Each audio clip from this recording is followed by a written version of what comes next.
비상경제 대응 점검했고요. 요 내용과 관련해서 뭐 정리된 멘트가 이제 우리 강유정 수석 대변인 요거 강조해야 됩니다.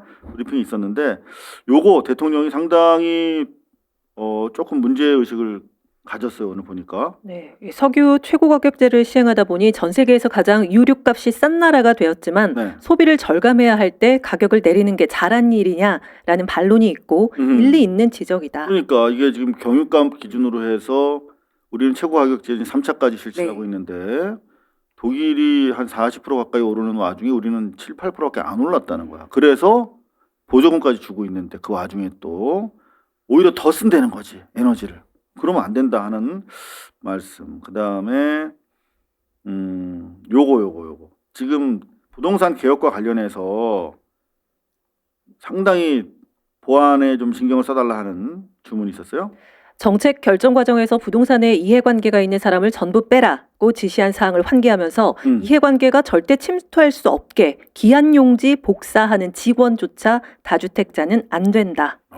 복사도 안 시켜. 왜냐면 정보가 네. 그 방향으로 유출될 가능성이 있기 때문에 아마 다 제외시키시는 것 같네요. 근데 대통령이 야, 네 복사도 얘들은 시키면 안 돼라고 하면 완전히 진짜 이게 보안을 신경 쓰라는 말을 이렇게 강하게 할 수는 없을 것 엄중 같아요. 경고죠. 네? 그런 화장실도 같이 못 쓰게 해 지금 이를테면 그런 것도 있고 다주택 갖고 있는 사람들은 빨리 처분을 하든지 해결을 해라라는 경고일 수도 있는 거죠. 근데 그 직접적인 경고는 절대 안 하시죠. 그죠. 왜냐하면 시스템을 합리적으로 만들면 알아서 팔 텐데 그러니까. 그럼에도 불구하고 속으로는 저것들 좀 팔아줘야 되는데 이런 말씀을 안 하시지만 그 다음에 형벌 만사 이 사실 뭐 검찰로 가는 네. 시스템 웬만한 건 다 형벌로 처리를 할 수 있게 돼 있으니까 검찰 수사 권력이 너무 커져서 검찰 국가가 됐다는 비난까지 생기고 이 사법 권력을 이용해서 정치를 하는 상황까지 오고 말았다. 네 검찰의 정치 세력이 된 거죠. 자 이런 것도 하나하나 다 다시 면밀하게 조사해가지고 협의하자라고 오다를 내렸습니다. 그리고 요거 삼립 시화 공장에서 발생한 노동자 손가락 절단 사고와 관련해서는 열심히 사고 방지를 위해 노력했는데도 발생한 사고가 아니다라는 설이 있다. 요거 취재를 해보니까 청와대 내부에 참모진이 아주 핵심적인 정보 라인을 가지고 대통령한테 보고를 했는데 그래도 이제 이게 조사 전이니까 설이라고 표현을 했습니다만은 방금 우리가 얘기했던 것처럼 작업장 현장에서의 인명사고도 그야 무시하거나 보도가 안 됐던 와중에 대통령이 이 손가락 절단 사고 하나까지도 챙기는 이런 모습. 왜냐하면 이거- 주관적 의도까지 챙기라고 하셨기 때문에 그러니까 이게 엄중한 안전 불감증에 대한 경고를 하신 것 같고 소외된 노동의 극단적인 행태로 결과가 나오는 게 신체 훼손이에요.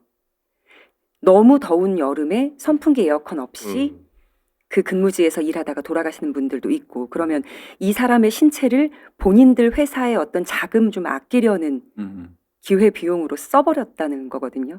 이걸 완전 봉쇄한다라는 강력한 메시지인 것 같아서 아까 앞서 말씀하신 뭐 AI라든지 뭐 소방 로봇 등이 그거 공백을 잘 메꿔줄 것이다. 그래서 이걸 오늘 국무회에서 같이 다루신 데에는 큰 이유가 있을 것 같아요. 그렇죠. 특히 이제 열심히 사고 방지를 위해서 노력했는데도 발생한 사고가 아니다. 이건 뭐야? SPC 열심히 한다고 그래놓고 얘네가 지금 똑바로 사고 방지 노력 안 하고 있다라고 하는 부분에 대한 문제 의식인 거죠. 그쵸. 상당히 대통령이 강한 톤으로 지적한 거거든요.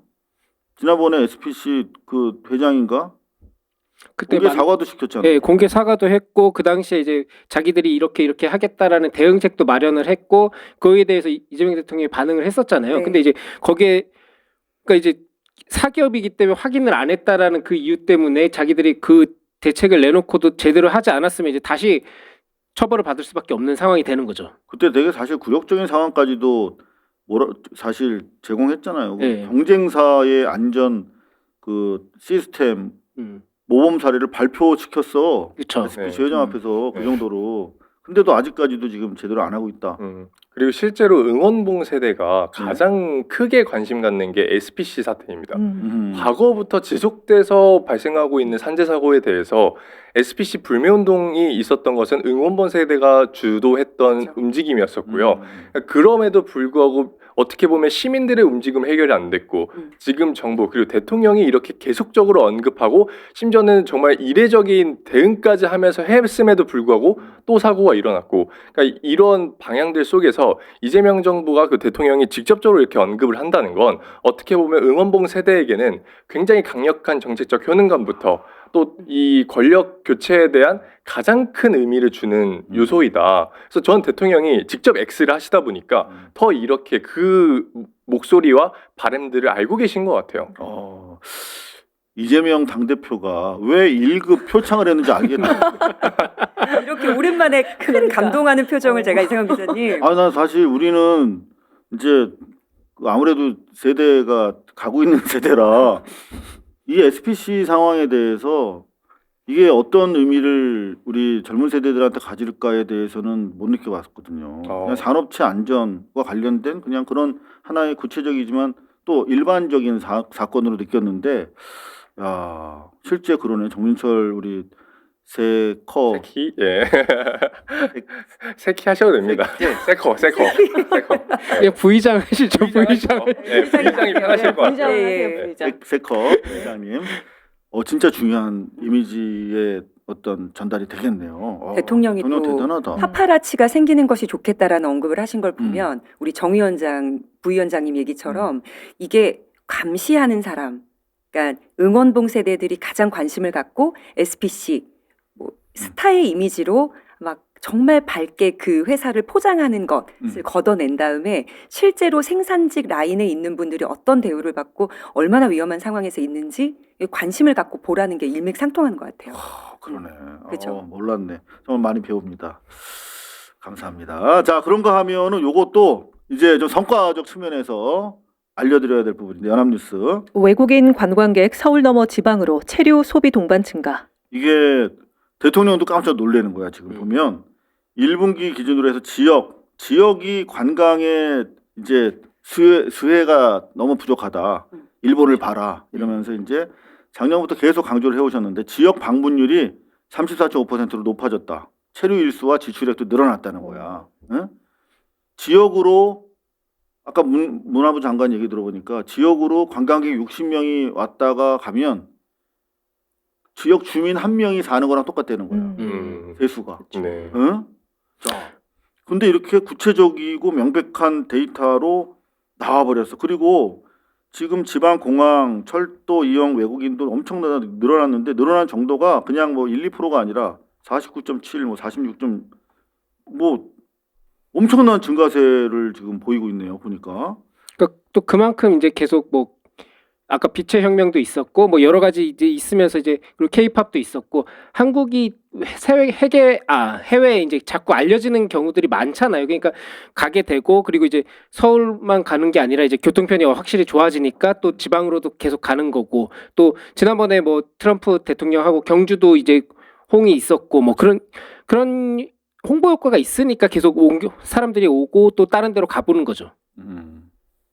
네. 그 와중에도 새마을운동까지 얘기했어요.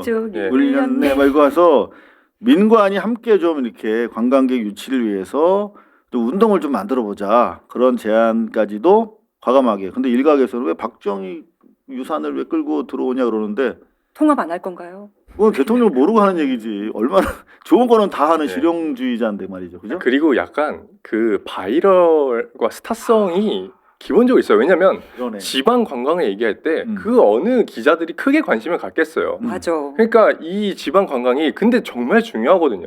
어떻게 보면 지방 소멸 시대의 가장 핵심은 저는 관광부터 출발한다고 보고 그 실제로 많은 청년들이 지방에 내려가서 되게 감도 높은 여기 스튜디오 보니까 되게 감도가 높다고 느끼고 있는데 무슨 감도요? 제가 요즘 청년들 감도라고 얘기하는데 인테리어 이쁘고 뭔가 되게 뽀짝뽀짝 그러니까 이 공간에 내가 가고 싶게 만드는 그걸 이제 감도가 높은 공간이라고 많이 얘기를 하는데 감도 높다. 네. 이제 배워야 돼. 그런 공간들이 생겨요. 그래서 그러면 그게 또 웃긴 게 샤오홍슈라고 하는 네? 중국 SNS인데요. 샤오홍슈 이게 대표적인 이제 중국의 인스타그램 같은 SNS예요. 나는 뭐 샤워가 홍수 났다는 얘기인 줄 알았어. 그렇게 외우면 될 것 같아요. 네, 중국인들이 제일 많이 쓰는 SNS인데 아빠랑 얘기하는 거야. 여기에 네. 실제로 되게 그러니까 관이 꼭 홍보하지 않아도 예를 들어서 굴에 이렇게 이쁜 가게가 있더라 이런 후기들이 올라가면 그 자체로 바이럴이 돼요. 그러면 관이 뚫어질 건 딱 하나예요. 이재명 정부가 하고 있는 교통편, 갈 수 있는 방안, 지원. 그러니까 이미 컨텐츠는 대한민국이 없지 않아요. 하지만 그걸 지금까지 뚫어주는 이 거대한 인프라가 없었는데 그게 없었던 이유는 거대 인프라를 조명하는 사람들이 지금까지는 윗세대였는데 그 윗세대들 중에서 윤석열 정부는 계속 어디 돈 갖다 쓰겠다 이런 것만 했지 샤오홍슈로 콘텐츠가 있으니까 여기만 뚫어주면 될 것이다라는 이재명 정부가 접근하는 이 방식을 몰랐던 거죠. 이것만 뚫어주니까 지금 자연스럽게 바로 지방 관광 수요가 등장하잖아요. 그러니까. 이건 이미 콘텐츠는 있었다라는 거거든요. 그러니까 이런 부분을 최하영 장관님 보면 알고 있어요.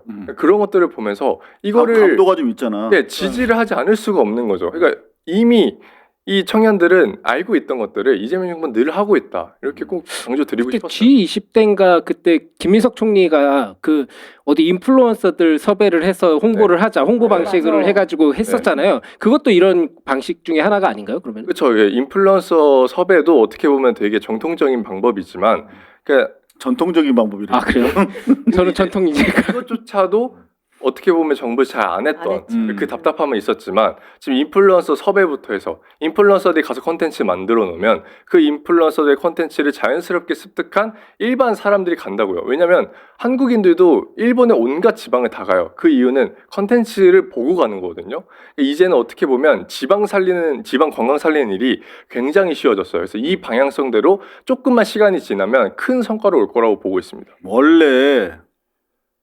원래 청와대에서 언론 개혁 차원에서 준비했던 여러 가지 안 중에 하나가 바로 인플루언서 활용이었어요. 그래서 분야별 인플루언서들한테 취재 문호를 개방하는 거야. 맞아요. 그래서 재래식 매체들 가지고 하루 종일 지지고 볶고하는 저런 그 출입처 제도가 아니라 완전 열린 인플루언서, 유튜버 다 참여하는 그런 시스템으로도 정민- 이제 앞으로 나갈 겁니다. 정민철 세커 이거 6월 지방선거 뛰어야 돼요.